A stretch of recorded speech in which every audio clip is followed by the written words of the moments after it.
Junior NTR, Hrithik Roshan నటించిన cinema war 2.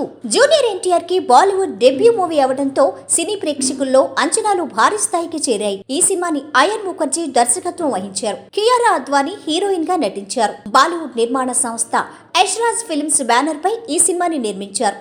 స్వాతంత్ర దినోత్సవం సందర్భంగా ఈ సినిమాని ఆగస్టు 14న వార్ 2 ప్రేక్షకుల ముందుకి రాబోతుంది. రిలీజ్ డేట్ దగ్గర పడటంతో ప్రమోషన్స్ కార్యక్రమాలు మొదలుపెట్టారు. ఇప్పటికే విడుదలైన ట్రైలర్కి మంచి రెస్పాన్స్ వస్తుంది. ఇక తెలుగులో ఈ సినిమా థియేట్రికల్ రైట్స్ ని సితారా ఎంటర్టైన్మెంట్స్ ప్రొడ్యూసర్ సూర్యదేవర నాగవంశీ భారీగా చెల్లించి ఈ సినిమా రైట్స్ ని తెలుగులో తీసుకున్నారట. అయితే ఓ ఈవెంట్ హైదరాబాద్లో లేదా విజయవాడలో భారీ ఎత్తున ఈవెంట్ చేయాలని నిర్ణయించుకున్నారట.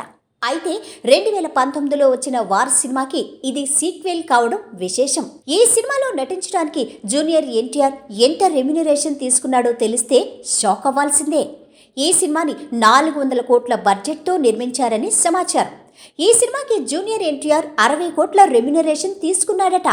హృతిక్ రోషన్ 48 కోట్లు, కియారా అద్వానీ 15 కోట్లు రెమ్యునరేషన్ తీసుకున్నారని సమాచారం. అయితే అదే రోజు లోకేష్ కానుకరాజ్ దర్శకత్వం వహించిన సూపర్ స్టార్ రజనీకాంత్ కూలీ సినిమా కూడా ఇదే రోజున రిలీజ్ కావడం గమనార్హం.